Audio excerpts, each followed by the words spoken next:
spring 1961, a Tuesday morning at the Peterson estate sale. Washington County, Tennessee. The auctioneer's voice cuts through the crowd like a saw through green wood. Lot 7. 4 Randall lineback cattle. Old-fashioned stock, slow-growing. Frankly, folks, I'm not sure what anyone would do with them in 1961. Laughter ripples through the men. Low, dismissive, a hand goes up at the back. A woman, alone, 31 years old. Widow, $65. The crowd turns, stares. That's Tom Brennan's daughter, the one trying to run that place by herself. The pause stretches, long enough for whispers to spread, long enough for judgment to settle like dust. The auctioneer's gavel comes down. Sold. What nobody in that auction lot knows, what nobody standing there can possibly understand. This woman just bought something they all called worthless, and over the next 63 years, she'll prove every single one of them wrong. $65. Clara Brennan's hand went up. 33 years old. Widow for 2 years. Alone in a crowd of men who smelled like diesel and the kind of certainty she'd stopped believing in around the time her husband died. Spring 1961. Peterson estate sale. Washington County, Tennessee. A Tuesday morning that would change everything. The auctioneer squinted through the crowd. Found her. Paused just long enough to let every man there find her too. You bidding on lot 7, ma'am? Clara's voice didn't waver. $65. The auctioneer's face went flat, like he was reading a death certificate. 4 Randall lineback cattle, 3 cows, 1 bull, old-fashioned stock, slow-growing. Frankly, folks, I'm not sure what anyone would do with them in 1961, but here they are, a ripple of laughter. Low, dismissive, the sound of men who knew better. Clara kept her hand up, the pause stretched, long enough for whispers to percolate through the crowd like coffee through grounds. That's Tom Brennan's daughter, the one who didn't remarry, the one trying to run that place alone. $65, the auctioneer repeated, voice like gravel. Anyone else? Silence, not the good kind, the kind that felt like judgment wearing boots. Sold. Lot 7 to Mrs. Brennan. The gavel came down. Clara didn't move, didn't smile, didn't do anything that might suggest she felt vindicated or nervous or anything at all. She'd learned something in the 2 years since the accident, since the funeral, since the night she'd sat at the kitchen table with the farm ledger open and realized she had a choice. Sell everything her grandfather built, or figure out how to make it work. She'd chosen the second option, which was looking increasingly stupid right now. The crowd shifted to Lot 8, Angus Cross heifers, young, commercial stock. The kind of cattle that made sense in 1961, not like the 4 bony Randall linebacks currently standing in Pen 7. Looking at Clara with the kind of dumb trust that made her chest go tight, she walked over. No rush, the bull had a bad eye. Infection, probably. One of the cows was older than the sale sheet suggested, ribs showing through a rough winter coat. But the young cow, 2 years old according to the paperwork. She had good hips, deep body, strong feet, the kind of structure Clara's grandfather would have recognized. Which was the whole point. Clara opened the gate of the borrowed trailer, backed it up to Pen 7 herself. No one offered to help. She loaded the animals one at a time, spoke quietly. Not because she thought it mattered to the cattle, because it mattered to her. Come on. That's it. Easy. The bull balked at the ramp, eye weeping. Nervous Clara didn't push, just waited. He went up eventually. Behind her the auctioneer had moved on. The crowd had forgotten her, or pretended to. Clara shut the trailer gate, latched it, walked to the cab of her father's old truck, Ford F-100, 1952. Still ran, barely. She climbed in, turned the key, the engine coughed. Caught. Clara pulled out of the sale lot. 4 half-dead cattle in a trailer that had seen better decades. The road back to the farm was 15 miles of cracked blacktop and washboard gravel. Clara drove it without thinking. Muscle memory. The same route her father had driven, the same route her grandfather had driven before him. What that crowd didn't know, what nobody standing in that auction lot understood.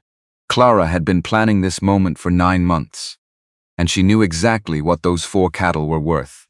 The story didn't start in 1961, it started in 1887, when Walter Brennan filed a homestead claim on 190 acres of hill country in Washington County, Tennessee. He was 23 years old, newly married to Ida, optimistic in the way young men are optimistic before the land teaches them otherwise. Walter built the house himself, clapboard over oak frame. 2 stories because Ida wanted 2 stories. A kitchen big enough for a table. A parlor for Sunday visitors. He bought his first cattle in 1889. 4 Randall linebacks. Same number Clara would buy 72 years later. Not because 4 was magic, because 4 was what he could afford. Walter had a theory about farming. He didn't talk about it much, but he wrote it down in the ledger. First entry. 1889. A farm should produce what a family needs, and a little extra. But not so much extra that the family forgets what need feels like. It was the kind of philosophy that made sense in 1889. Less sense in 1961. By 1961, farming was about production, scale, efficiency, the kind of metrics that showed up in USDA reports and extension agent newsletters. But Walter wasn't around in 1961 to see it. He died in 1940, 76 years old, left the farm to his son Thomas. Thomas Brennan inherited more than land. He inherited the ledger, the philosophy, the Randall linebacks, and he kept all of it not because he was sentimental. The reason was simpler. It worked. Thomas raised Clara to understand this, took her out to the pastures when she was 7, showed her how to read cattle. You don't need to know what they're thinking. You need to know what they're feeling. Scared, sick, comfortable. That's all that matters. Clara had watched her father work, watched him move through the herd. Quiet, observant. He didn't push the cattle, didn't force them, just let them be, and they thrived. By 1952, Thomas had 15 Randall linebacks. Healthy, productive, low maintenance. His veterinary bills for the previous 5 years totaled $90. His neighbor Vernon Pritchard ran 50 Hereford cattle. Commercial stock, fast-growing, market-ready in 14 months. Vernon's veterinary bills for the previous year alone totaled $840. Clara was 24 in 1952. She'd asked her father about it once. Why he didn't switch to commercial breeds. Why he kept the old stock. Thomas had been sitting at the kitchen table. Ledger open. Sunday evening. He'd looked up at her. Steady. People chase new things because someone's selling them.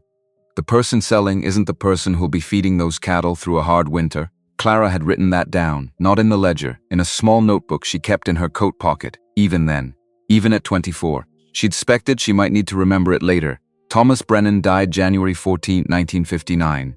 Heart attack, fast, no warning. Clara found him in the barn. Early morning. He'd gone out to check on a cow that was close to calving. The cow was fine, Thomas wasn't. The funeral was on a Saturday. Cold, gray sky. The kind of weather that made everything feel heavier than it was. Vernon Brennan showed up. Not Vernon Pritchard. Different Vernon. This one was Clara's brother-in-law, husband of her younger sister Anne. Anne, who died in 1956, giving birth to a stillborn son. Vernon stood at the grave, hands in his pockets, face carefully neutral after the service, after everyone else had left. Vernon found Clara by the truck. You planning to keep the place? Clara looked at him. Tired? Yes. By yourself? Yes. Vernon's jaw worked. Not anger. Something else, Clara. Be reasonable. A woman can't run a farm alone. I'm not being reasonable. I'm being practical. Sell it to me. I'll give you fair market value. You can move to town, get a job, live a normal life. Normal, the word sat between them like a stone. Clara didn't answer right away. Let the silence stretch. Long enough for Vernon to shift his weight. I'm not selling. You'll change your mind. Give it a year. I won't. Vernon shook his head. Walked back to his truck. Clara stood there, watching him leave, wondering if he was right. The farm in 1959 was both more and less than what Walter had left. More land. 190 acres instead of the original claim. More equipment. A Ford 8N tractor, bought new in 1948. Still running, but fewer cattle. Thomas had been sick for 3 years before he died. Not dramatically sick, just tired, worn down, unable to manage the breeding program the way he'd done in better years. By the time he died, the herd had dwindled to 6 Randall linebacks. Old stock, good genetics, but too few to sustain a real operation. Clara sat at the kitchen table the night after the funeral, ledger open. She did the math. 6 cattle, 1 bull, 5 cows. 2 of the cows were past breeding age, which meant she had 3 productive animals. Not enough. She needed more cattle, but cattle cost money, and money was the one thing she didn't have. The bank account held $380. Thomas's medical bills had eaten through most of the savings. $380. Clara stared at the number. Tried to make it add up to something workable. It didn't. She closed the letter, stood up, walked to the window. The pastures were dark. Empty. Clara's reflection stared back at her from the glass. Thin, pale, 31 years old and already exhausted. She'd lost her husband in 1957. Car accident, wet roads, a truck that didn't stop. She'd lost her father in 1959. She was alone, except for 6 cattle that weren't enough to build a future on. Clara turned away from the window. Standing there feeling sorry for herself wasn't going to change the math. She needed a plan. The plan came together slowly, not in a flash of inspiration. in bits and pieces, over weeks. Clara started by going through her grandfather's old ledger entries, the ones from the 1910s and 1920s. When Walter had been building the herd, she read every notation, every description of animals purchased, every comment about structure and temperament and health. Walter had been a funiculus purchased heifer from Henderson Place. 2 years old, good hips, deep body, dam known for easy calving. 18 dull, sold bull calf to Morrison. 18 months, strong frame, sire line traces to original Virginia stock. 20. Clara noticed something. Walter hadn't just bought cattle, he'd bought specific cattle, animals with characteristics he valued, traits he wanted in the herd. He'd been building something, not growing, building. There was a difference. Clara closed the ledger. Thought about it. If she was going to rebuild the herd, she couldn't just buy any cattle. She needed cattle that matched what her grandfather had built, which meant she needed Randall linebacks, which meant she needed to find someone selling Randall linebacks in 1959, in Washington County. That was a problem. By 1959, almost no one kept Randall linebacks anymore. The breed was obsolete, old-fashioned, slow-growing. Everyone had switched to commercial stock, Hereford, Angus, breeds that grew fast, finished early, graded choice at the packing house. Clara spent 2 weeks making phone calls, asking around. No one had Randall linebacks except one name kept coming up: the Peterson place. Old man Peterson had died the previous fall.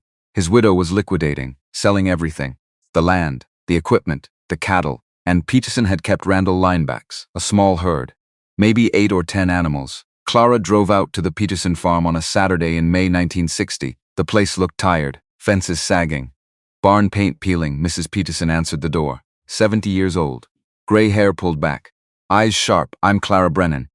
I wanted to ask about your cattle." Mrs. Peterson studied her long enough for Clara to wonder if she'd made a mistake coming here. "You Tom Brennan's daughter?" "Yes, ma'am." "Your grandfather was Walter Brennan?" "Yes, ma'am." Mrs. Peterson nodded, stepped aside. "Come in." They sat at the kitchen table. Mrs. Peterson poured coffee without asking if Clara wanted any. "You interested in the Randalls?" "Yes, ma'am." "Why?" Clara didn't answer right away. Thought about how to explain it. "My grandfather kept them. My father kept them. I want to keep them. They're not profitable, I know. Everyone's switching to commercial stock, I know." Mrs. Peterson sipped her coffee, eyes steady on Clara. "You know what you're getting into?" "I think so." "No, you don't."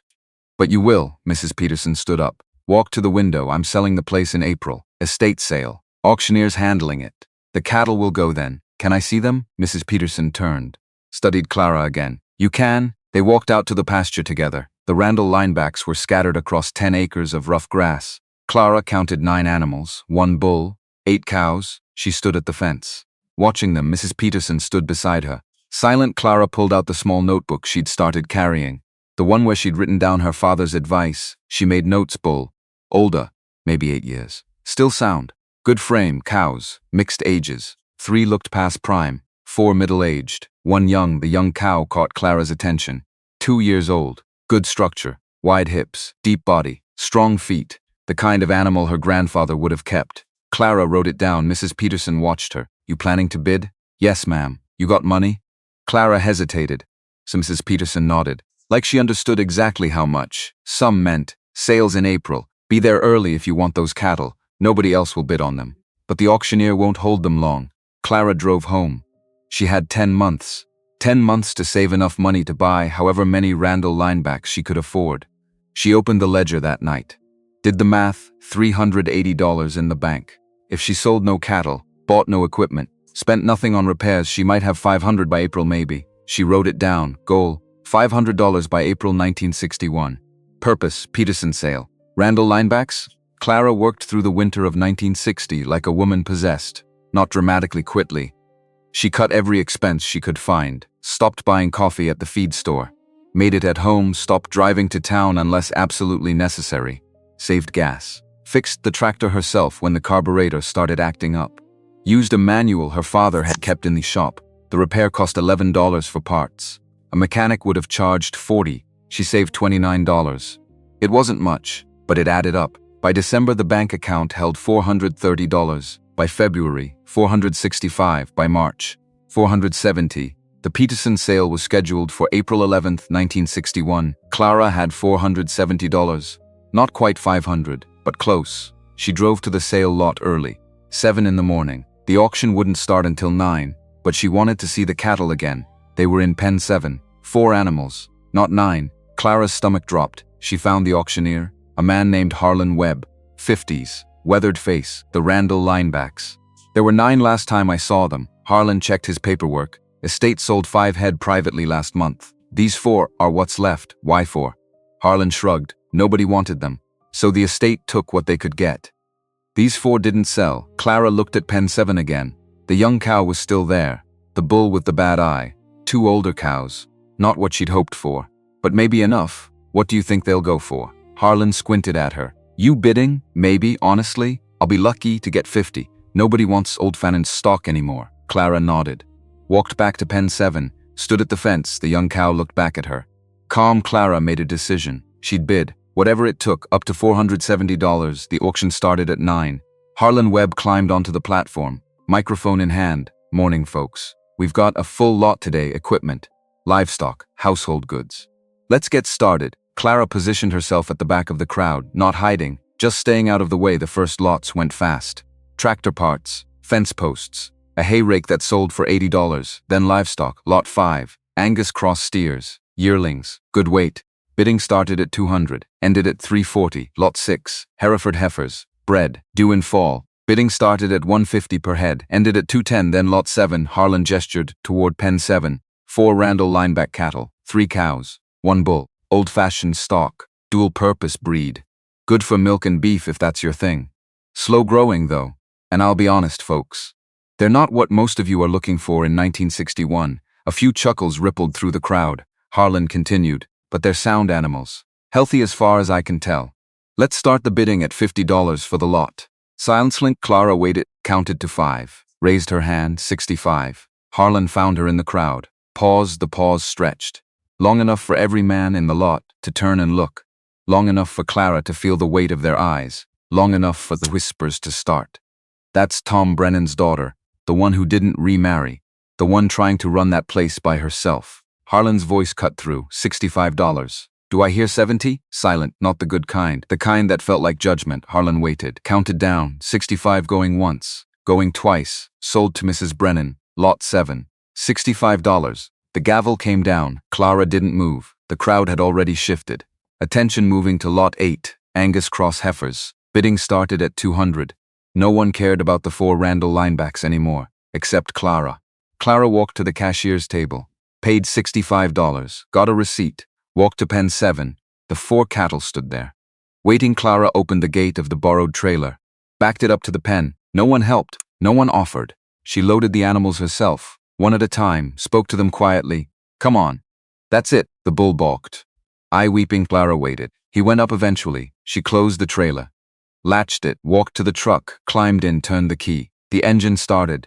Clara pulled out of the lot, drove home, 4 half-dead cattle in a trailer that had seen better decades. She was 33 years old, a widow alone, and she'd just spent $65 on something everyone said was worthless. The farm came into view just after noon. 190 acres of rolling pasture and hill country. The kind of land that didn't grow corn well but could grow grass if you managed it right. The house sat at the top of the first rise. White clapboard, 2 stories. Built in 1889 by her grandfather Walter. Paid off in full by 1903. Clara pulled the truck up to the south pasture gate. The best drained ground on the property. Good fescue. Some native grass she'd been nursing along since her father's last good year. She unloaded the cattle one at a time. They stumbled out into the sunlight. Blinking. Uncertain. Clara shut the gate behind them. Leaned on the fence. Watched them spread out across the pasture. The young cow put her head down. Started grazing immediately. The bull stood still, eye weeping. Confused, Clara made a mental note. Call the vet, tomorrow. Not today. She was too tired. The story spread fast. Not because it was interesting. Because it was mockable. By Sunday, everyone in Washington County had heard about Clara Brennan buying 4 worthless cattle at the Peterson sale. The version that reached the First Baptist Church parking lot had morphed. $65 had become $40 in some tellings. 4 cattle had become 2. Clara Brennan had become that poor woman who doesn't know what she's doing. Vernon Brennan heard about it at the feed store on Saturday afternoon. He was buying mineral blocks for his Hereford herd. 80 head now, up from 60 the previous year. Vernon was doing well. Expansion. Growth. The kind of success that showed up in bank statements and equipment purchases. He'd borrowed money to expand. $40,000. Secured by land. But that was fine. Land values were rising. Credit was cheap. The 1960s were good years for agriculture. Everyone said so. Kenneth Hayes, the man who ran the feed store. He mentioned it while Vernon was loading mineral blocks into his truck. Heard your sister-in-law bought some cattle at the Peterson sale. Vernon grunted. What kind? Randall linebacks. Vernon stopped loading. Turned, she bought what? Randall linebacks. 4 of them. Paid $65. Vernon didn't respond right away. He was trying to process the sheer stupidity of what he'd just heard. Randall linebacks, dual-purpose cattle, old colonial stock. The kind of breed that had worked American farms for 2 centuries before. For the industry decided specialization was the future and dual-purpose was the past. By 1961, the breed was nearly extinct. Not because they didn't work, simply put. Nobody wanted them. Vernon finished loading the mineral blocks. Paid Kenneth. Got in his truck, drove straight to Clara's farm. Clara was unloading the 4 Randall cattle when Vernon pulled up. She didn't stop working, just kept moving, 1 animal at a time. Vernon got out of his truck, stood by the fence, watched the bull stumbled coming off the trailer, eye weeping.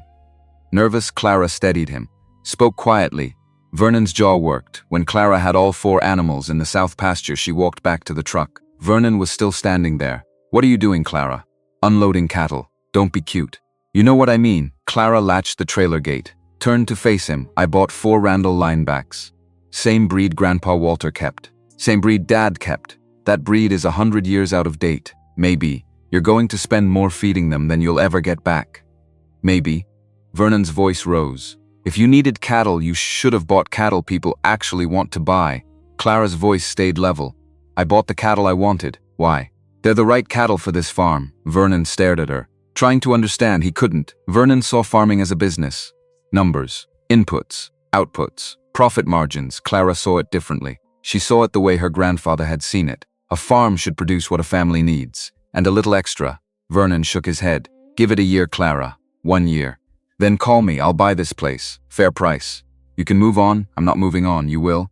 Vernon got back in his truck. Drove away. Clara stood there, watching him leave. Then she turned.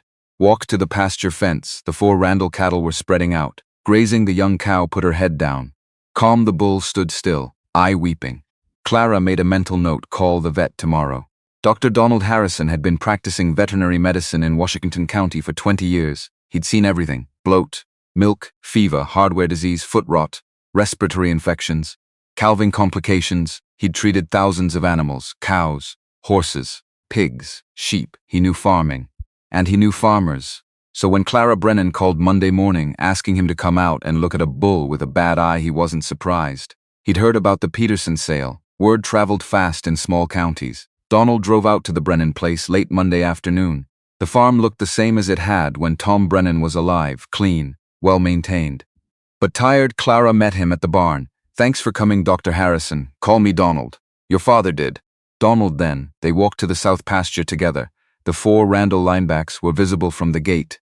Donald stopped, stared. Those are Randalls. Yes, I haven't seen Randalls since 1951. I know they're not common. Donald climbed the fence, walked into the pasture. The cattle didn't spook, just watched him approach. Good sign, calm animals. Not stressed. The bull was the problem. Left eye infected, weeping. Swollen. Donald examined it. Gentle, conjunctivitis. Not serious. I can treat it. What's it going to cost? Donald looked at Clara. She was watching him. Face carefully neutral, but he could see the tension in her shoulders. Money was tight. He knew that without asking. $12. Includes the medication at farm call. Clara nodded. Do it. Donald treated the bull. Showed Clara how to apply the ointment for the next week. When he was done, he stood at the fence. Looking at the 4 animals. Your grandfather kept Randalls, didn't he? Yes. From the beginning. Your father too? Yes. Why? Clara didn't answer right away. She was thinking about how to explain it. They're healthy. They don't need much doctoring. Donald nodded slowly. Your grandfather rarely called me. I remember that. His vet bills were always low, I know. I've seen the ledger. Donald looked at Clara, really looked at her, 33 years old, widow. Alone on a farm, most people thought she couldn't manage. But there was something in her eyes, not stubbornness, certainty, like she knew something everyone else had forgotten. Donald walked back to his truck, made a note in his client ledger. Clara Brennan, Randall lineback herd, Unusual choice. Monitor, he didn't charge her for the farm call, just the medication, $12. The first year was hard, not because the cattle were difficult, everything else was. Clara worked the farm alone, feeding, fencing, equipment maintenance, pasture management, all of it by herself. She woke at 5 every morning, fed the cattle by 6, spent the day fixing whatever had broken overnight, fences, gates, water lines. Farms didn't stop breaking just because you were alone. She kept the ledger the way her grandmother had kept it. Every Sunday evening after supper, each animal had a page. Birth date, dam and sire if known. Weight at weaning, weight at 1 year, any health events, any treatments, any costs, the bull. She named him Walter after her grandfather. Walter cost $12 in September for the eye infection. Nothing else. The young cow. She named her Ida, after her grandmother. Ida calved in March 962, 3 in the morning. Clara woke to the sound of low mooing from the pasture. She pulled on boots, coat, walked out into the cold. Ida was in the corner of the south pasture, standing, restless. Clara brought a lantern, sat on the fence, watched, waited. Ida went down at 3:20. The calf came fast. No complications, a heifer. Dark, healthy. Ida stood, turned, started licking the calf clean. Clara watched until the calf was on its feet. Nursing, then she walked back to the house, sat at the kitchen table, opened the ledger, wrote March 12, 1962, 3:20 a.m. Ida calved. No assistance needed. Dam strong, calf vigorous. Vet cost. Clara stared at that last line. Vet cost 0. Her grandfather had been right. These cattle didn't need much doctoring. Spring turned to summer, summer to fall. The herd stayed healthy. No respiratory issues. No foot problems. No parasites that required treatment. Clara dewormed them once. Precautionary cost, $8.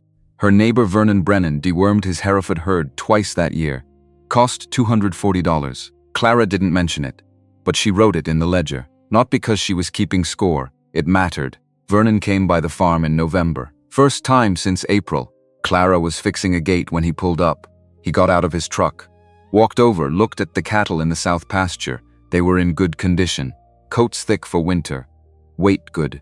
Vernon's jaw worked. They still look thin. Clara didn't look up from the gate hinge she was tightening. They're not thin. They're Randalls. They don't put on weight like Herefords. Winter's coming. You sure they'll make it? Yes. Vernon shifted his weight, Clara. I'm not trying to be cruel, but this isn't sustainable. You can't run a farm on 4 cattle. Clara set down the wrench, stood up, faced him. Grandpa Walter kept Randalls for 50 years. Vet bills average less than $4 a year. Dad kept them for 40 years. Vet bills average $6 a year. You want to know what your vet bills were last year? Vernon's face went carefully neutral. That's not relevant. $920. I heard it from Dr. Harrison. That's normal operating cost. Not for these cattle. Vernon's voice rose. Clara, listen to yourself. You're defending a breed nobody wants anymore. The market has moved on. Clara's voice stayed steady. The market doesn't determine what's valuable. It determines what's profitable. Those aren't the same thing. Vernon stared at her. Then he shook his head. Walked back to his truck. Before he got in, he turned. 1 more year, Clara. Give it 1 more year. Then call me. He drove away. Clara stood there, watching his taillights disappear down the gravel road. Then she picked up the wrench, finished fixing the gate. Winter came, cold, wet, the kind of winter that tested everything. Clara fed the cattle every morning. Hay, mineral, water. Made sure the barn was dry. The fence is secure. The Randalls handled it fine, better than fine. They thrived. By February, Ida's heifer calf was growing well, strong, healthy. The older cows looked good. No weight loss, no health issues. Walter the bull was sound. Eye healed. No problems. Clara kept meticulous records. Veterinary expenses for the year 1961 to 1962. $12 in September for Walter's eye infection. $8 in October for deworming. Total, $20 for 5 animals. Including 1 birth. Clara sat at the kitchen table on a Sunday evening in February. Did the math. $20. Vernon's operation. 80 Hereford cattle. Veterinary expenses for the same period. Estimated $950. Clara wasn't smug about it. She was just paying attention. The numbers told a story, and the story was this. Her grandfather had been right. These cattle didn't need much doctoring, which meant they didn't cost much to keep, which meant they made sense. If you were willing to wait, if you were willing to look foolish in the short term, to be right in the long term. Clara was willing. She'd proven that when she stood at the back of the Peterson sale and raised her hand, $65, everyone had laughed. But she was still here. And the cattle were still healthy. And the ledger told a story nobody wanted to hear. It was a story about patience. And in 1962, wasn't probable. By spring 1963, the herd had grown to 7 animals. Ida's heifer calf from 1962 was a yearling now, strong. Good structure. One of the older cows calved in April. Another heifer. No complications, Clara was there. Just in case, but she didn't need to be. The cow managed fine on her own. Clara wrote it in the ledger. April 3, 1963. Cow 2 calved. Heifer. No assistance. Vet cost Nero. She was starting to see a pattern. The Randalls didn't just stay healthy. They calved easily, which was valuable. A difficult calving could cost anywhere from $30 to $70 in vet bills, assuming the calf survived. Clara had watched Vernon lose 2 calves the previous spring. Dystocia, difficult births, both required veterinary intervention. Both calves died anyway. Vernon's losses, estimated $400 in lost calves plus veterinary fees. Clara's losses, 0. She didn't mention it, but she wrote it down. The ledger didn't lie. The community started to notice around 1965, not all at once. Gradually, Dr. Donald Harrison mentioned it first. He stopped by the farm in June. Routine visit. Checking on a cow Clara thought might have a mild case of mastitis. Turned out to be nothing. Donald examined the cow, pronounced her fine, then he stood at the fence. Looking at the herd, 11 animals now, Clara. I've been practicing 27 years. I've never seen a client file like yours. Clara turned. What do you mean? Your vet bills. They're minimal. I thought that was good. It is. But it's also unusual. Most operations your size, I'm out here 3-4 times a year. Treating something. You've called me twice in 4 years. Clara didn't know what to say. Donald continued.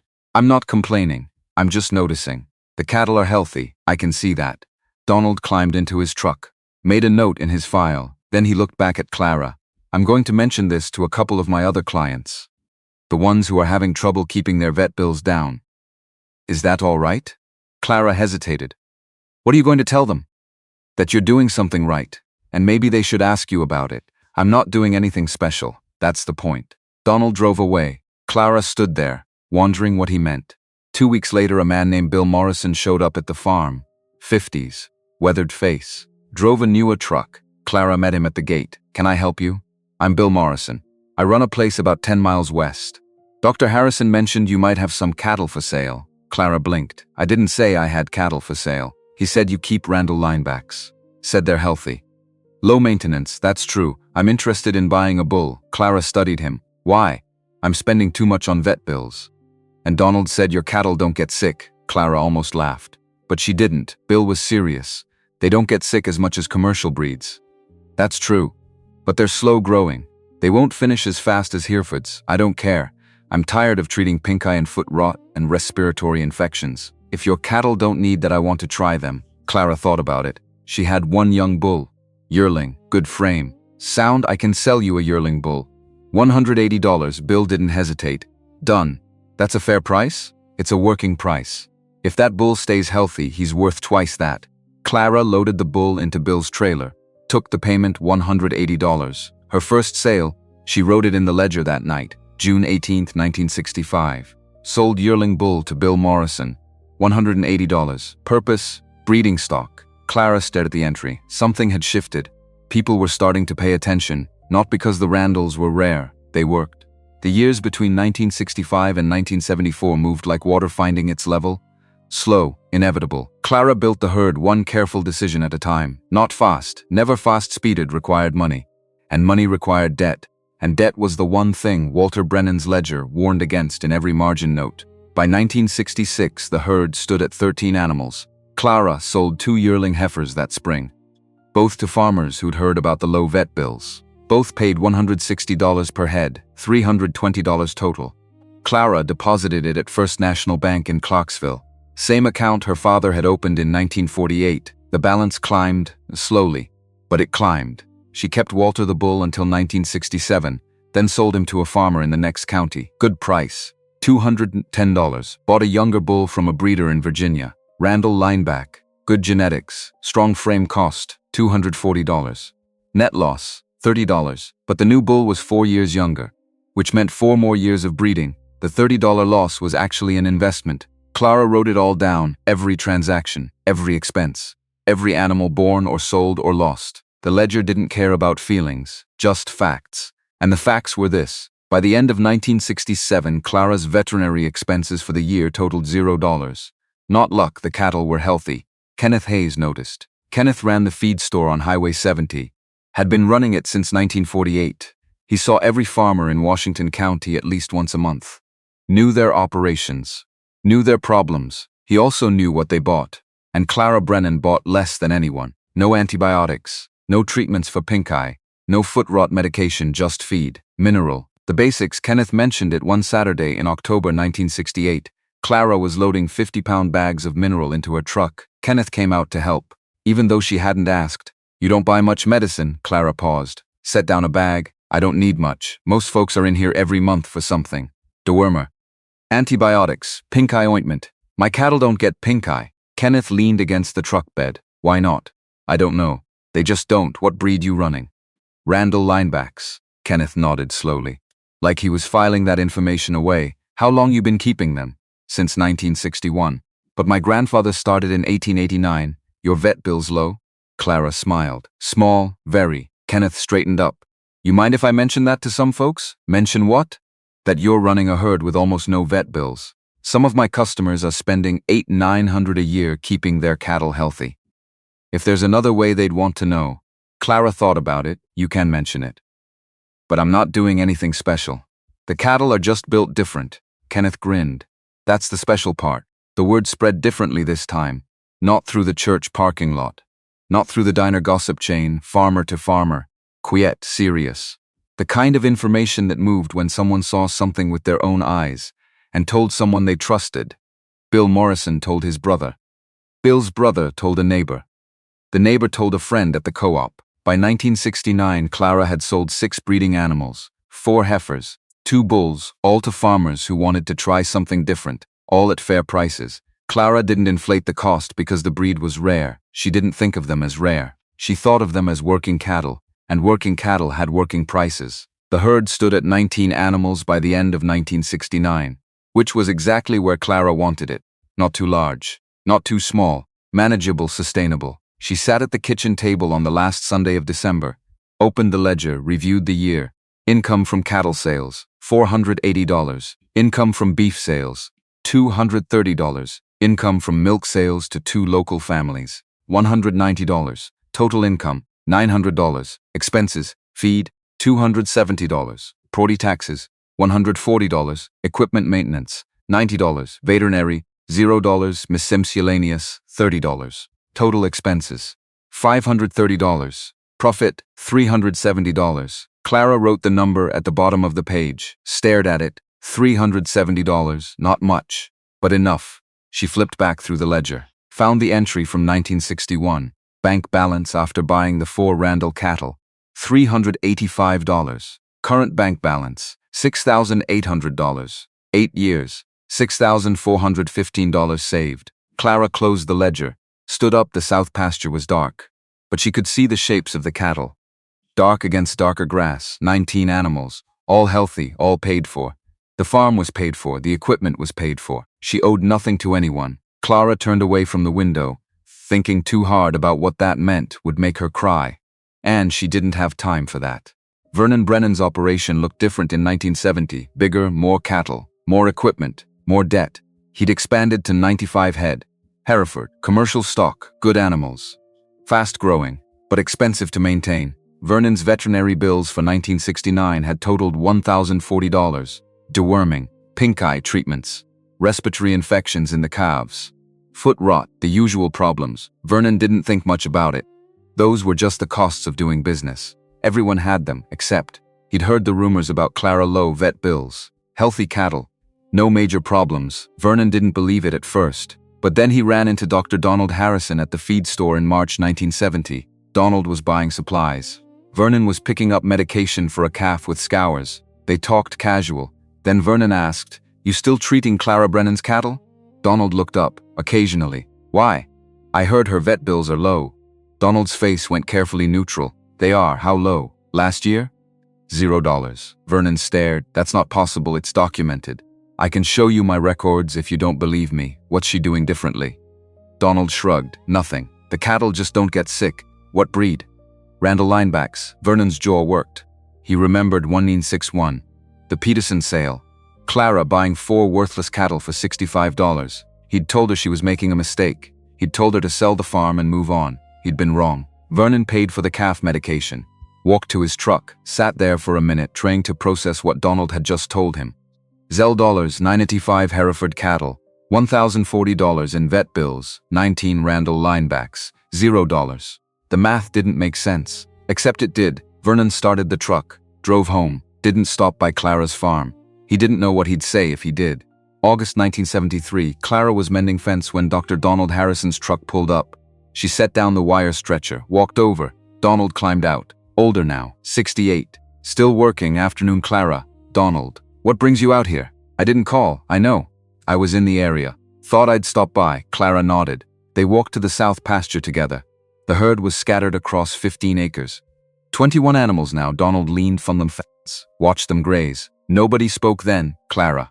I've been practicing veterinary medicine for 25 years, I know. I've treated thousands of animals, hundreds of operations, okay. I've never seen a client file like yours. Clara turned. What do you mean? Donald pulled a small notebook from his shirt pocket. Opened it. I keep records. Every client, every visit, every treatment. I know you do. Your file. From 1961 to now. 12 years. Total veterinary expenditure. $86. Clara blinked. That sounds right, Clara. That's less than what most of my clients spend in a bad month. The cattle don't get sick much, I know. That's my point. Donald closed the notebook. Put it away. Can I ask you something? Sure. What are you doing that everyone else isn't? Clara thought about it. Nothing. I'm just keeping the same breed my grandfather kept. Same management. Same philosophy. Which is what? Don't borrow money you don't need. Don't expand faster than the land can support. Keep animals that don't need much doctoring. Donald smiled. Your grandfather was a smart man, he was. I'd like to tell some of my other clients about this. Would that be all right? Clara hesitated. Tell them what? That you're running a herd with almost no veterinary costs. And that it's because you're keeping a breed that's constitutionally sound. You think they'd care? Some of them are spending $900, $1,000 a year keeping their cattle healthy. If there's an alternative, yes, they'd care. Clara nodded slowly. You can tell them, but I'm not some kind of expert. I'm just doing what my grandfather did. Sometimes that's exactly what people need to hear. Donald climbed back into his truck. Before he left, he looked at Clara. You ever think about what you're preserving here? What do you mean? Those Randall linebacks. There aren't many left. Maybe a few hundred in the whole country. You're keeping a piece of agricultural history alive. Clara didn't know what to say. Donald smiled. Just something to think about. He drove away. Clara stood there, looking at the herd. 21 animals. Healthy, calm, grazing. She'd never thought of it as preserving history, just as doing what made sense. But maybe Donald was right. Maybe it was both. The autumn of 1974 arrived with cold rain, and a phone call Clara wasn't expecting. Jack Porter, farmer from the eastern edge of the county, ran a mixed operation, 50 head of cattle. Some row crops. Clara had met him once or twice at the co-op. Polite, quiet. He called on a Thursday evening. Mrs. Brennan. This is Jack Porter. I hope I'm not bothering you. Not at all. What can I do for you? Dr. Harrison mentioned you might have some breeding stock for sale. Clara paused. I have a couple of yearling heifers. And 1 bull calf. What breed? Randall linebacks. Silence on the other end. Then, I'll be honest. I don't know much about that breed. Most people don't. Donald said your vet bills are low. They are. How low? Clara thought about the ledger entry she'd made the previous Sunday, last year. $0. Another pause. How many head you running? 21, and you spent $0 on vet bills? That's right. Jack's voice changed. Sharper. More focused. What are you asking for the heifers? 160 each, and the bull calf? 180. Can I come see them? Sure. Saturday morning work? I'll be there at 9. Clara hung up. The phone call changed something. She could feel it. People were paying attention now, not because the Randalls were rare. They worked. And in 1974, when fuel prices were climbing, and input costs were rising, and profit margins were shrinking, cattle that didn't need much doctoring started to look like a very good idea. Jack Porter showed up Saturday at 8:50, drove a clean truck, wore work boots that had seen actual work. Clara liked him immediately. They walked the pasture together. Jack asked questions. Good questions. How often you deworm? Once a year. Sometimes not at all. Foot problems? Rarely. The breed has hard feet. Calving issues? Almost never. They calve easy. Jack stopped walking. Looked at her. You're telling me you run 21 head and you basically never call the vet? That's what I'm telling you. Why doesn't everyone keep these? Clara smiled. They're slow growing. They don't finish as fast as Herefords or Angus. If you're trying to maximize weight gain, they're not ideal. But if you're trying to minimize costs, then they're perfect. Jack bought both heifers and the bull calf, paid cash. $500 total, loaded them himself. Before he left, he turned to Clara. My brother runs a place up in Robertson County. Can I give him your number? Sure. He's spending about $1,200 a year on vet bills. It's killing him, Clara nodded. Tell him to call. Jack drove away. Clara stood there, $500. She walked back to the house, sat at the kitchen table, opened the bank ledger. Current balance, $6,800. She added $500. New balance, $7,300. Clara closed the ledger. 13 years, from $385 to $7,300. No debt, no loans. Just careful decisions and patient work. Vernon had told her in 1961 that she'd fail within a year. It was 1974. She was still here, and the herd was thriving. The 1970s were good years for American agriculture. Commodity prices strong, land values rising, credit easy, farmers expanded, bought equipment, increased herd sizes. Banks encouraged it, land was good collateral, and land values only went up. Everyone said so. Vernon Brennan felt the optimism. By 1975, he was running 110 head of Hereford cattle. He'd borrowed $48,000 to expand, secured by his land. But that was fine. Interest rates were manageable. 7%, 8%, and the cattle were profitable. Vernon was doing well, better than well. He bought a new truck in 1976. Paid cash, bought a new tractor in 1977. Financed half, the farm was growing, which was what farms were supposed to do. Except, in the back of his mind, Vernon couldn't stop thinking about Clara, about the conversation with Dr. Donald Harrison in 1970. Nell dollars in vet bills. Vernon's vet bills in 1976 totaled $1,130. Pink eye outbreak in June. Respiratory infections in the fall. 3 difficult calvings that required intervention. Normal costs. Every farmer dealt with them. But still, $0. Vernon didn't visit Clara's farm, didn't call, didn't ask questions. Asking would mean admitting he'd been wrong. And Vernon wasn't ready to do that yet. Beverly Caldwell started working at First National Bank in Clarksville in 1972. Loan officer, 36 years old. Sharp, competent. She handled agricultural loans mostly. Farmers borrowing for equipment, land purchases, herd expansion, good business, low risk, land values were rising. And agricultural loans secured by land were essentially guaranteed. Everyone says Beverly processed dozens of loans between 1972 and 1979. Vernon Bresson's expansion loan in 1975, $48,000. Jack Porter's equipment loan in 1976, $22,000. A dozen others, all secured by land, all approved. Then one day in October 1979, Clara Brennan walked into the bank. Beverly didn't recognize her at first. Clara was there to deposit a check. $900 from cattle sales. Beverly processed it. Professional. Efficient. Then she glanced at the account balance. $10,400. Beverly blinked, checked the account history. Deposits going back to 1961. Regular. Consistent. No withdrawals except for property taxes. No loans. Beverly looked up. Mrs. Brennan? Clara turned. Yes. I noticed your account. You've been banking with us for a long time? Since my father opened it in 1948. You've never taken out a loan? Clara smiled. No. I don't need to borrow. Beverly hesitated. In her experience, everyone borrowed. That's how farming worked. You borrowed to expand, to buy equipment, to increase production. Not borrowing meant not growing, which meant falling behind. Have you ever considered a loan to expand your operation? Your land value has increased significantly. You could leverage that equity. Clara's face went carefully neutral. I appreciate the offer. But I don't need debt. It's not really debt. It's leverage. A tool for growth. It's borrowed money. And borrowed money has to be paid back. With interest. Beverly tried a different approach. Interest rates are good right now. 7.5%. That's very reasonable. Clara shook her head. My grandfather wrote something in our farm ledger in 1903. Never carry debt past December 31st. I don't break that rule. Beverly didn't know what to say. Clara Brennan was breaking every rule of modern agriculture. No debt, no expansion, no leverage, and yet, $10,400 in the bank. Most of Beverly's ag clients carried 5-figure loan balances. They had more cattle, more land, more equipment. But they didn't have $10,000 in the bank. Beverly processed at the deposit. Clara thanked her. Left, Beverly sat at her desk, staring at Clara's account file, thinking, for the first time in 7 years of agricultural lending, Beverly wondered if everyone was doing it wrong. 1978 brought changes, subtle at first. Interest rates ticked up, 8%, 9%, still manageable, but moving in a direction that made some farmers nervous.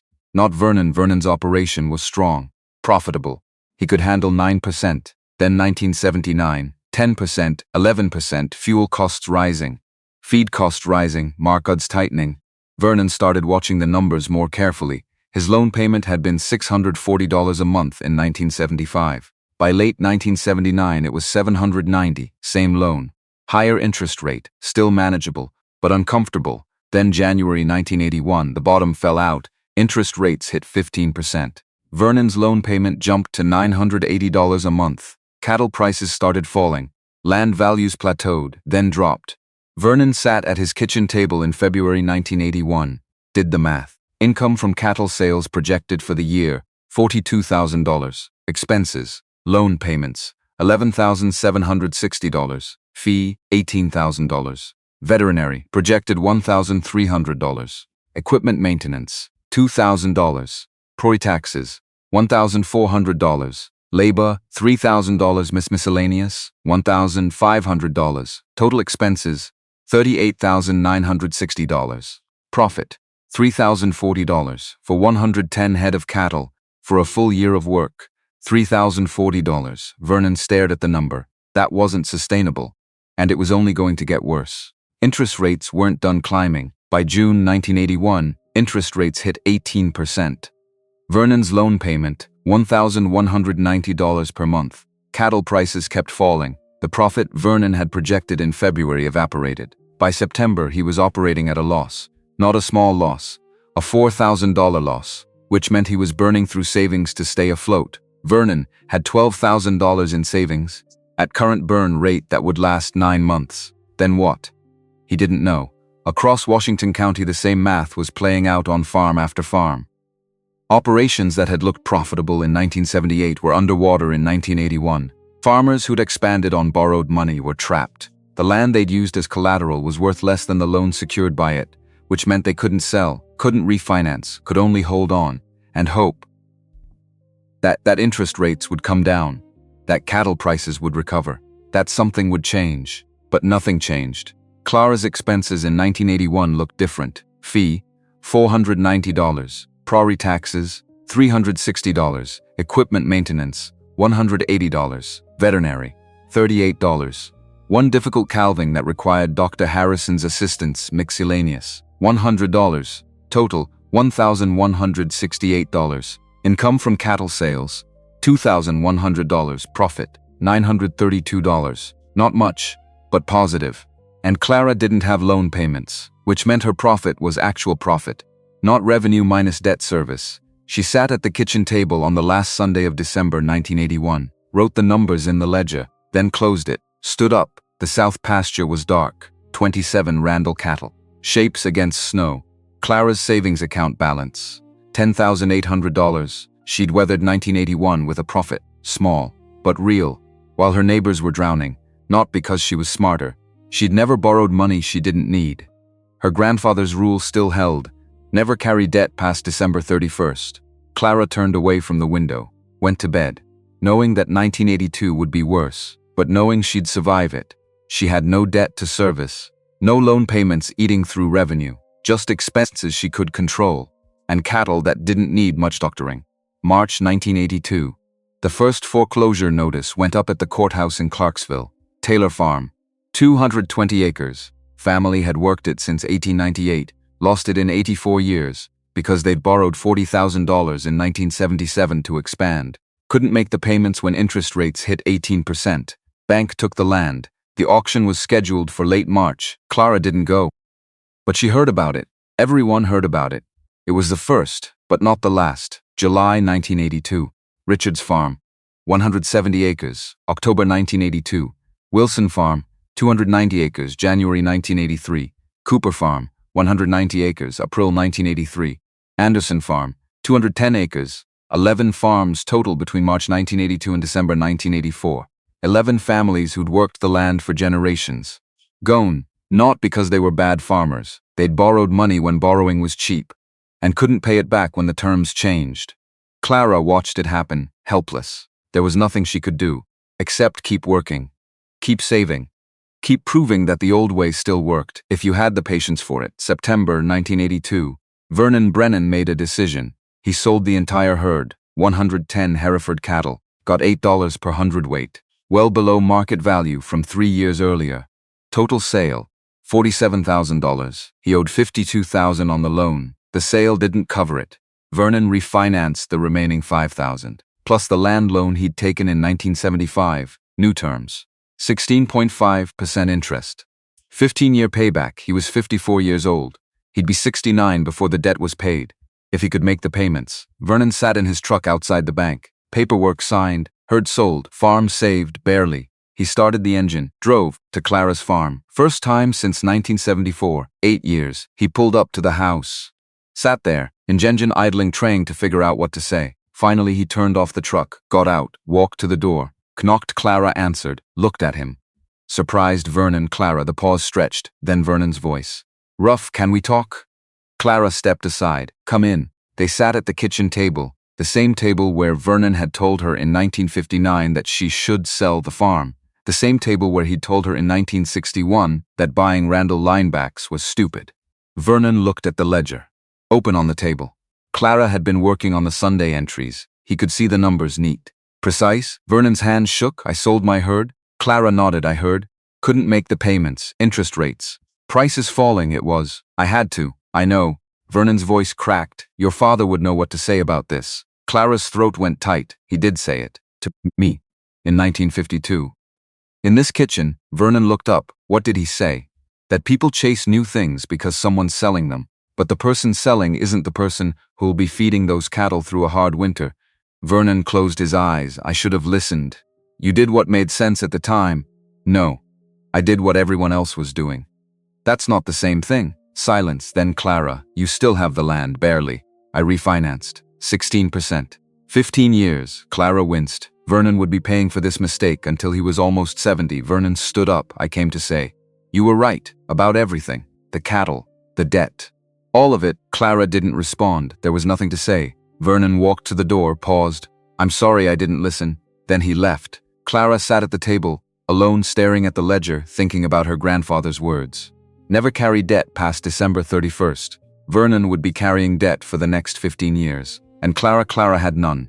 April 1984. Spring arrived cold and wet. The Douglas farm went up for auction, 140 acres, hill country.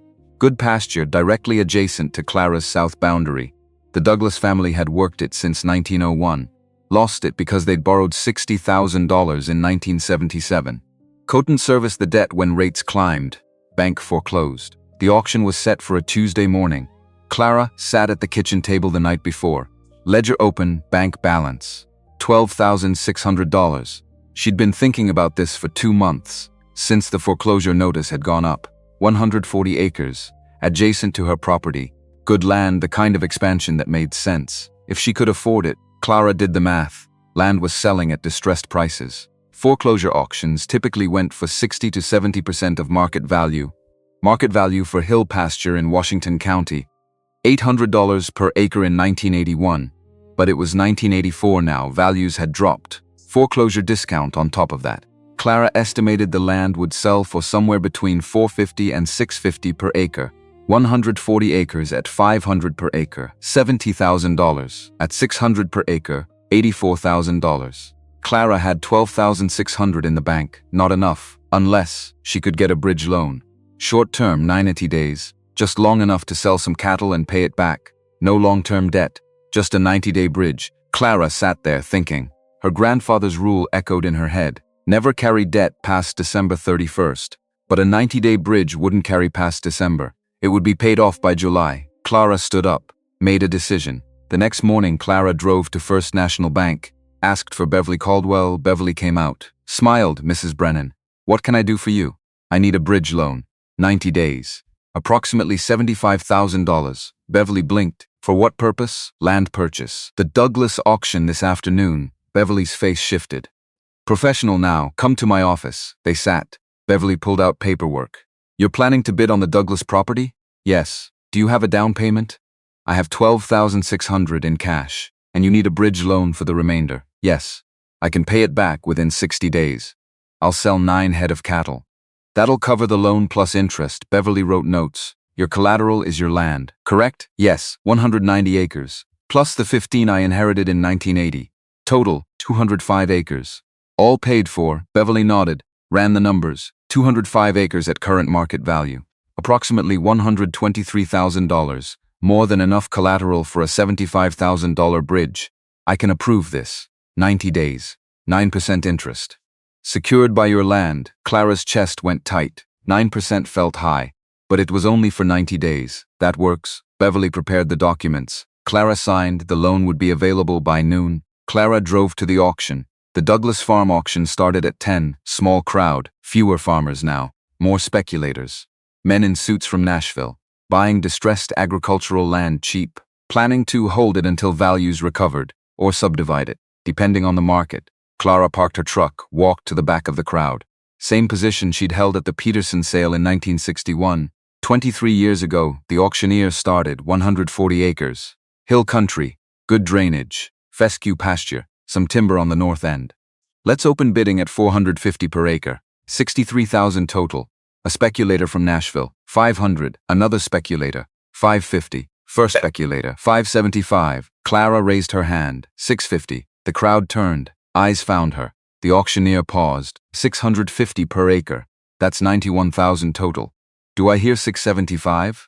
The first speculator looked at Clara, looked at the land, did the math, shook his head. $650 going once, silence going twice. Clara's heart hammered. Sold. 140 acres to Mrs. Brennan. $650 per acre. Total. $91,000. The gavel came down. Clara stood there. The crowd was quiet, not whispering, just silent. The kind of silence that happens when people are recalculating everything they thought they knew. Clara Brennan, the woman who'd bought 4 worthless cattle for $65 in 1961, had just written a check for $91,000. Cash. In 1984, when half the county was going bankrupt, Clara walked to the cashier's table, showed proof of the bridge loan, signed the paperwork. The land was hers. Vernon Brennan was at the auction, standing near the back. He hadn't come to bid, just to watch. The Douglas family had been neighbors, and Vernon felt like he owed it to them to witness the end. He saw Clara raise her hand, heard her bid $650, watched the gavel come down. Vernon's chest went tight. Clara had bought 140 acres for $91,000. While he was drowning in a 16% loan he'd be paying until he was 70. Vernon found Clara afterward. By her truck, she was putting the deed in the cab. Vernon stood there, hat in his hands. Clara, she turned. Vernon, the pause stretched, then Vernon's voice. Quiet. Your father would know what to say about this. Clara's eyes softened. He did say it. To me. In 1952, Vernon nodded, put his hat back on, walked to his truck, got in, drove away. That was the whole conversation. It was enough. Clara paid off the bridge loan in 58 days. Not 58. She sold 9 head of Randall cattle to farmers across 3 counties. Good prices, fair prices, working prices, total receipts $10,500. Paid the bank. Principal plus interest, no debt remaining. By July 1984, Clara owned 345 acres, all paid for. The herd stood at 29 animals, all healthy. She sat at the kitchen table on a Sunday evening in late July. Ledger open, wrote the final entry for the Douglas land purchase, July 12, 1984. Bridge loan paid in full, 140 acres Douglas property, now clear. Total farm, 345 acres. No debt. Clara closed the ledger, stared at it. 345 acres. Her grandfather had started with 190 in 1887.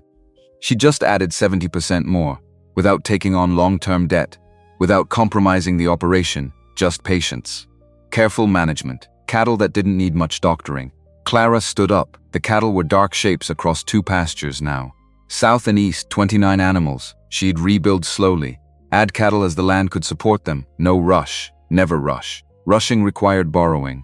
And borrowing led to what she'd just watched happen across Washington County.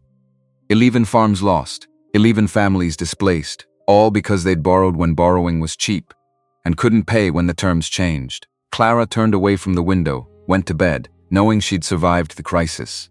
Not through luck, through Walter Brennan's philosophy. Written in a ledger in 1903, Still true in 1984. The years between 1984 and 1992 moved like water-smoothing stone.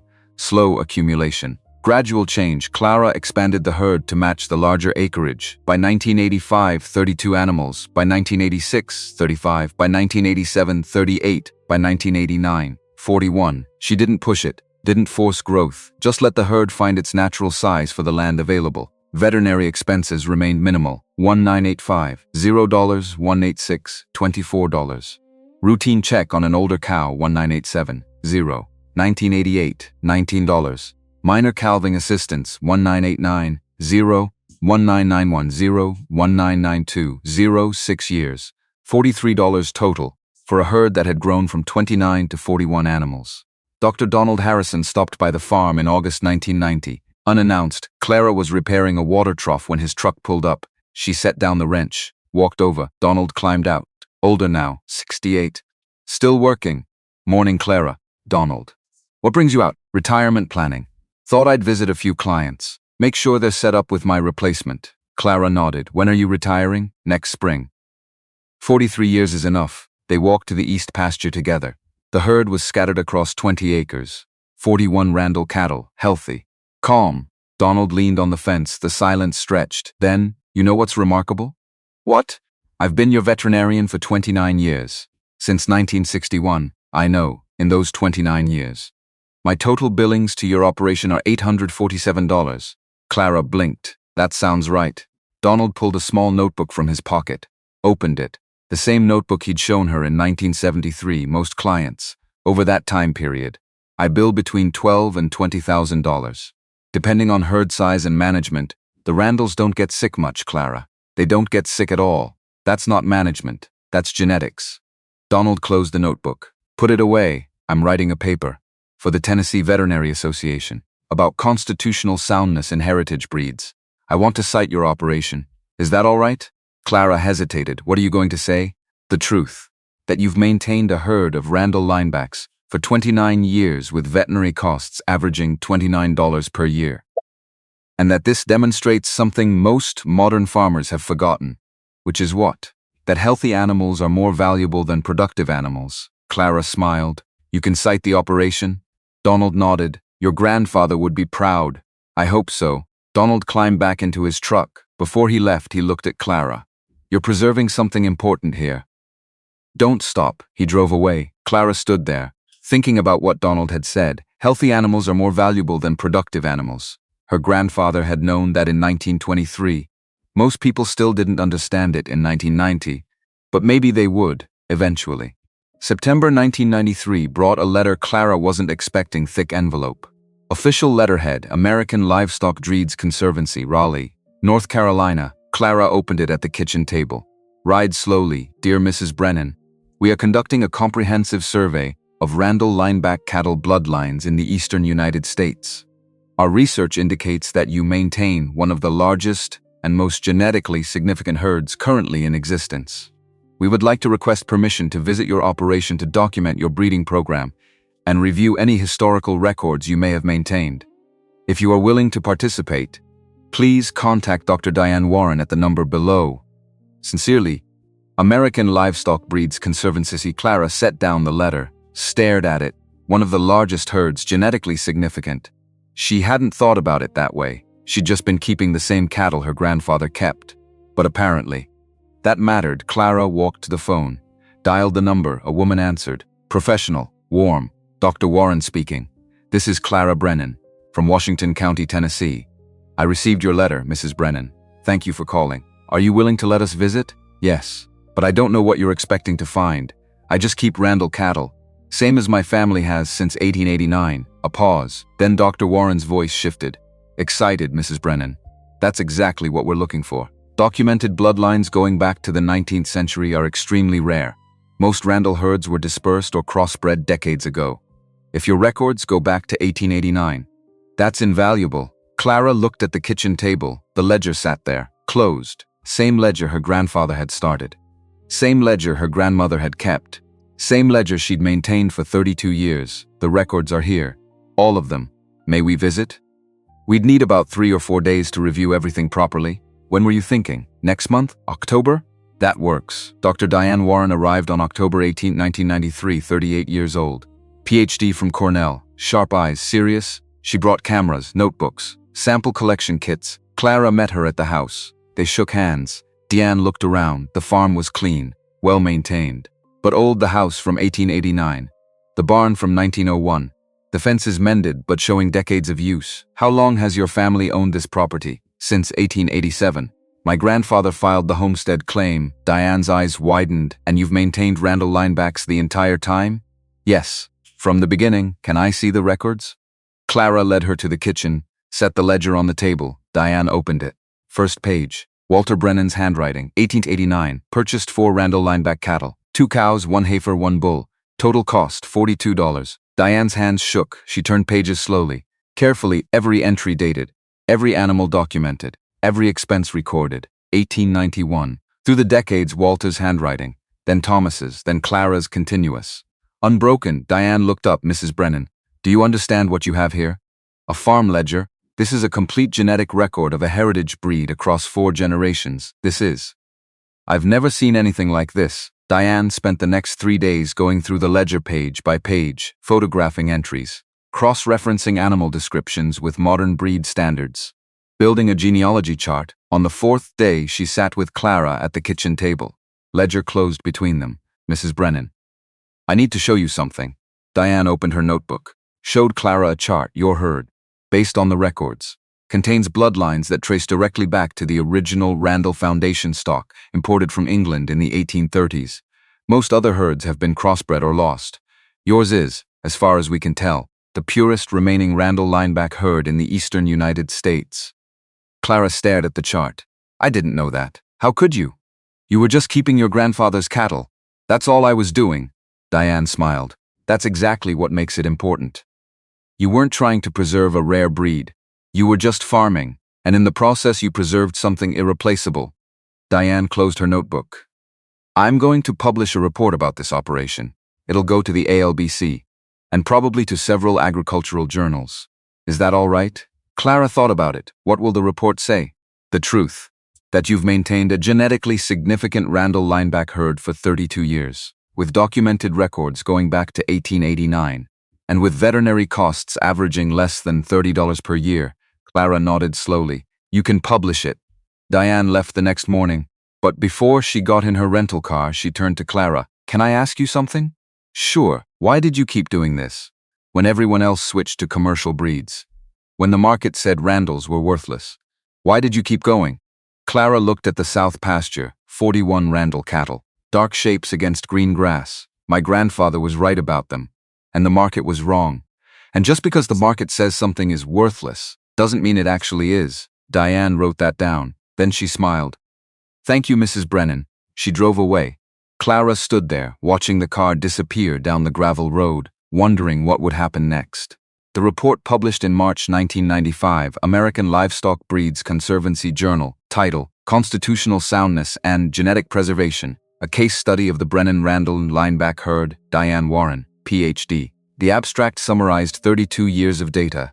From 1961 to 1993, Clara Brennan had maintained a herd of Randall lineback cattle with total veterinary expenditure of $2,847 for a herd that ranged from 4 to 41 animals. Average annual cost, $89, compared to regional averages for commercial herds of similar size, $800 to $1,200 annually. The report concluded, the Brennan operation demonstrates that heritage breeds selected for constitutional soundness can provide significant economic advantages over modern commercial breeds, selected primarily for production traits. While growth rates may be slower, the reduction in veterinary costs, mortality, and management inputs creates a sustainable model that merits further study. The journal had limited circulation, mostly academics, breed conservationists, a few progressive farmers, but word spread. By summer 1995, Clara started getting phone calls, farmers from Kentucky, Virginia, North Carolina, all asking the same questions. Is it true your vet bills average $90 a year? Yes. How is that possible? The cattle are healthy. What breed? Randall linebacks. Can I buy breeding stock? Clara sold 12 animals in 1995, 6 heifers, 4 bulls. 2 bred cows, all to farmers who'd read the ALBC report, all at fair prices. The herd dropped to 33 animals. But Clara's bank account climbed. By December 1995, $14,200. She was 65 years old, still working the farm alone, still keeping the ledger every Sunday, still proving that Walter Brennan's philosophy worked. Even in 1995, maybe especially in 1995, the agricultural industry was changing again. Consolidation, specialization, vertical integration. Small farms were disappearing, but Clara's farm, 345 acres, 33 Randall linebacks, 0 debt. Clara's farm was still here, and thriving. July 1995 brought another unexpected letter, this one from Tennessee Farm Journal, a regional publication. Farmers across the state read it. The editor wanted to write a profile. The woman who spent almost nothing on vet bills. Clara read the letter twice, then called the number at the bottom. A woman answered, Christine Wallace. Reporter, 42 years old. Enthusiastic, Mrs. Brennan. Thank you for calling. I read the ALBC report. Your operation is remarkable. I'm just farming. You've been farming for 34 years with minimal veterinary costs. That's not just farming. That's revolutionary. Clara almost laughed. It's not revolutionary. It's what my grandfather did. Can I come interview you? Take some photos? We'd run it as a cover story. Clara hesitated. Attention felt dangerous. But maybe other farmers needed to hear this. You can come. But I'm not doing anything special. That needs to be clear. That's the story. You're not doing anything special. And that's why it works. Christine arrived 2 weeks later, brought a photographer. Frank, mid-50s, quiet. They spent 6 hours on the farm. Christine asked questions, took notes. Frank photographed the herd, the pastures, the barn. Clara standing by the fence. At the end of the day, Christine sat with Clara at the kitchen table. Ledger open between them. Can I ask you something personal? Clara nodded. Why did you keep going? After your husband died. After your father died. When everyone said you should sell, why didn't you? Clara thought about it. The silence stretched then. This farm was built by people who understood what was valuable. And what was valuable wasn't what the market said. It was what worked. And I knew, even when everyone was laughing, that these cattle worked. And if I gave up, that knowledge would be lost. And someone, someday, would need it again. Christine wrote that down word for word. The article published in November 1995. Kuva story, photo of Clara standing by the south pasture fence. Randall cattle behind her. Headline, the woman who spent almost nothing on vet bills. How one Tennessee farmer proved everyone wrong. The article told the whole story. 1961. 4 cattle. $65 1962. 140 acres. $91,000 cash 1963. 33 animals. Total veterinary costs over 34 years. $2,847. The article ended with Clara's quote about preserving knowledge. It ran in every county in Tennessee. Clara's phone started ringing. January 1996, Vernon Brennan showed up at Clara's farm. First time since the auction in 1984. 12 years. Clara was in the barn when his truck pulled up. She walked out. Vernon got out slowly. He was 66 now. Moving stiff, they stood there. The silence stretched, then Vernon's voice. Rough, I read the article. Clara nodded. A lot of people did. It said your vet costs from 1961 to 1995 totaled $2,847. That's right. Vernon's face worked. Clara.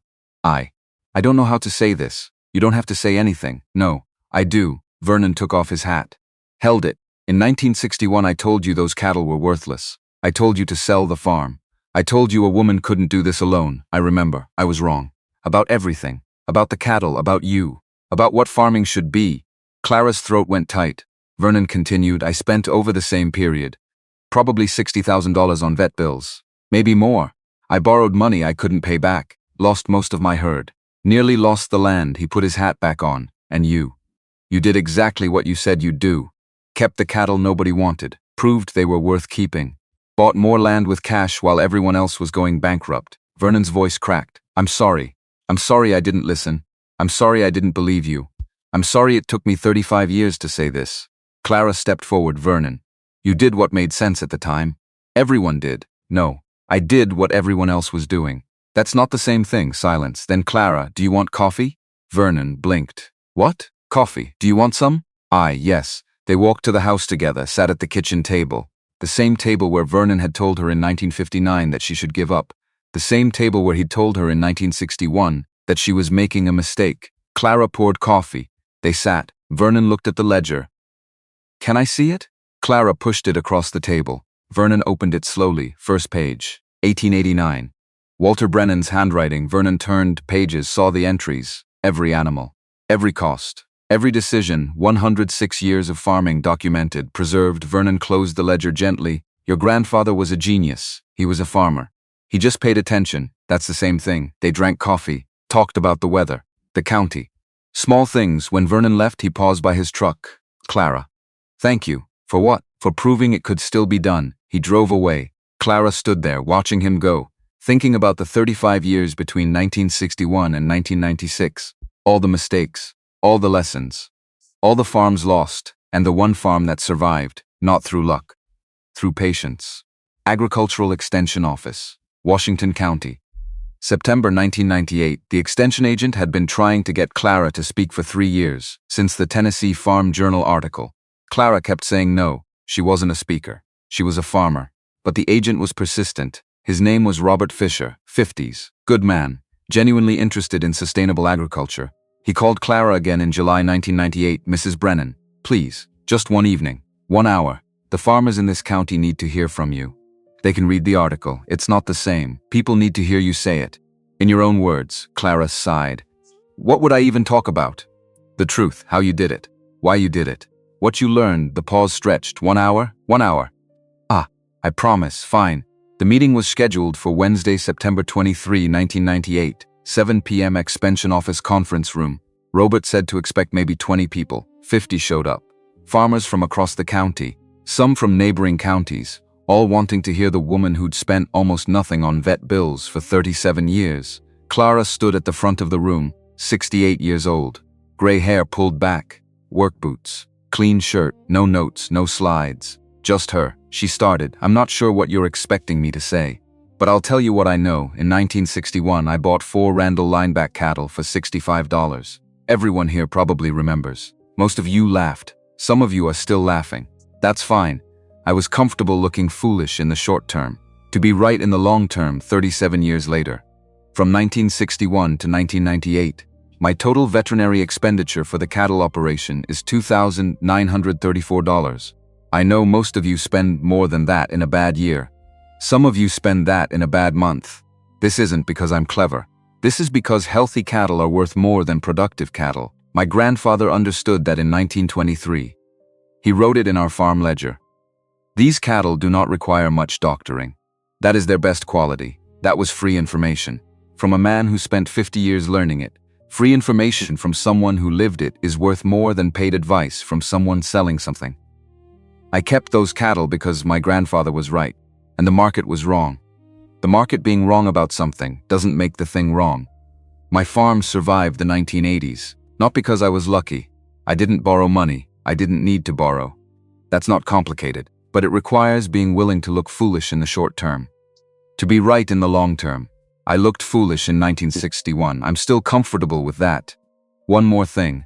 Some people have asked why I didn't expand faster. Why I didn't borrow money in 1975 when credit was cheap.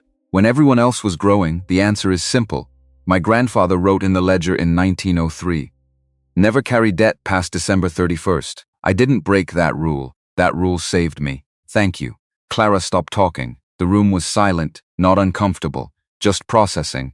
Then movement in the third row. Vernon Brennan stood up. He'd come without telling Clara. Just come, to listen. He put his hands together, started clapping. Slow at first, then the whole room stood, 50 farmers, applauding. Clara stood there, not smiling, not crying, just standing. This was the moment she'd been working toward for 37 years. Not the applause, the understanding. People finally understood what her grandfather had known in 1923, what her father had known in 1952, what Clara had known in 1961. Even when everyone said she was wrong, the applause faded. People sat down. Clara looked at Vernon. He was still standing. He nodded once. Clara nodded back. Enough. The years after 1998 moved differently. Clara slowed down, not dramatically, just gradually. She was 70 by 2000, still capable, still sharp. But farms don't stop being farms just because you're 70. And working alone gets harder. She hired help in 2001, part-time. A young man from the next county. Good worker. He handled the heavy lifting, the fence repairs, The equipment maintenance, Clara still managed the herd, still kept the ledger, still made all the decisions. But she wasn't doing it entirely alone anymore, which was fine. Admitting you need help isn't the same as admitting defeat. In 2000, Clara received another award, Tennessee Agricultural Hall of Fame, for 57 years of sustainable livestock management and heritage breed preservation. The ceremony was in Nashville. Clara wore a dress. First time in years, stood on stage, accepted the plaque, made a short speech. My grandfather started this farm in 1887. I continued it in 1961. My grandniece Laura will continue it after me. This isn't about cattle. This is about knowing what's truly valuable and holding on to it. When everyone tells you to let go, the audience applauded. Clara walked off stage, found Vernon in the crowd. He was 78 now, moving slow. But there, he shook her hand. Your grandfather would be proud. I hope so. I know so. They stood there, two old farmers. One who'd lost almost everything chasing growth. One who'd built slowly and kept everything. Different paths, same destination, understanding. Dr. Donald Harrison died in 2003, 81 years old. Heart attack. Quick, peaceful. Clara went to the funeral, sat in the back. After the service, Donald's son approached her. He was a veterinarian too. Had taken over his father's practice in 1998, Mrs. Brennan. My father wanted me to give you this. He handed Clara a manila folder. Clara opened it. Inside, photocopies of her client file, every visit, every treatment, every bill from 1961 to 1998, 37 years. Total billings, $3,034 and a note. In Donald's handwriting, Clara, this is the lowest client total in my 50 years of practice. You proved your grandfather right. Keep proving it. Donald. Clara closed the folder. Throat tight. Thank you. Donald's son nodded. He talked about your operation all the time. Said you were the best farmer he'd ever met. I'm just doing what my grandfather taught me. That's what made you the best. Laura Sinclair came to the farm in the summer of 2008, 26 years old. Clara's grandniece, daughter of Clara's younger cousin who died in 2001. Laura had just graduated from University of Tennessee, degree in agricultural science. She showed up on a Saturday morning, no warning, just showed up. Clara was in the barn when Laura's car pulled up. She walked out. Laura got out. Young, hopeful, nervous Aunt Clara. I'm Laura. I don't know if you remember me. Clara studied her. I remember. You came to the farm when you were 8. Helped me feed the cattle. I can't believe you remember that. I remember everything. Laura shifted her weight. I wanted to ask you something. Go ahead. Do you need help? Clara blinked. You want to work here? I want to learn.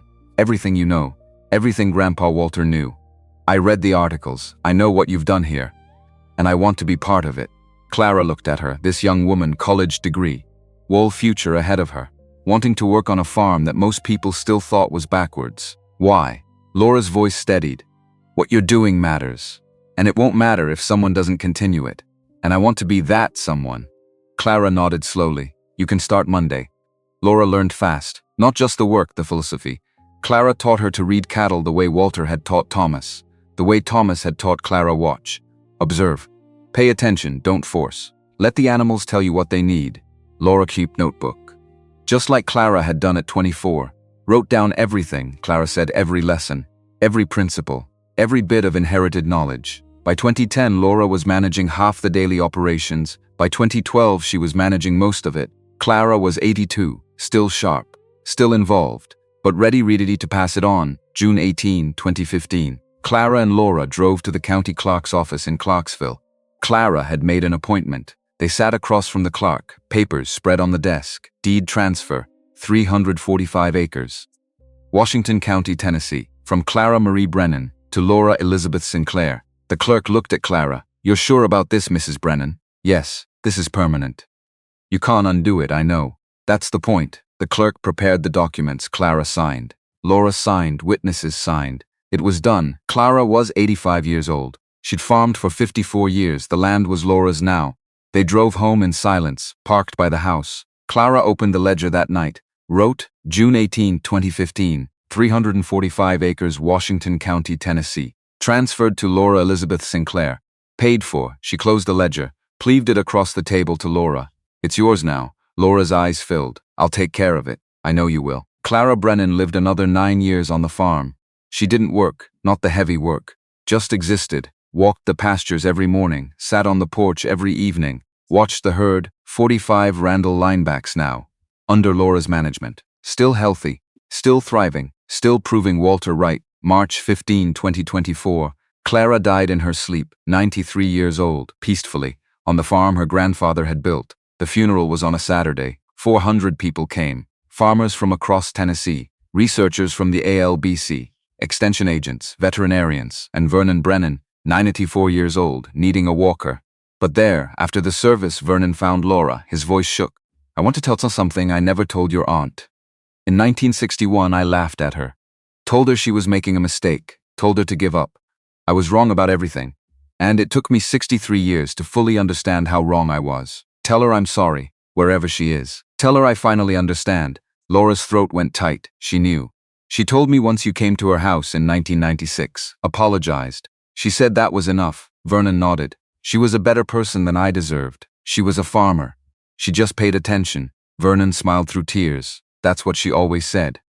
That evening, Laura sat at the kitchen table. Alone, the house was quiet. She opened the ledger. Last entry, Clara's handwriting. June 18, 2015, Laura picked up the pen, wrote, March 15, 2024. Clara Marie Brennan. Born 1931. Farmed 63 years. Never borrowed. Never quit. Proved them all wrong. The farm continues. She closed the ledger. Stood up. Walked to the window. 45 Randall cattle in the south pasture, dark shapes against spring grass. Healthy sound. Not needing much doctoring. Just like Walter said in 1923. Just like Clara proved from 1961 to 2024. 137 years. 5 generations. Same farm, same cattle, same truth. Healthy animals are worth more than productive animals. The market doesn't determine what's valuable. And patience. Real patience. The kind that spans decades.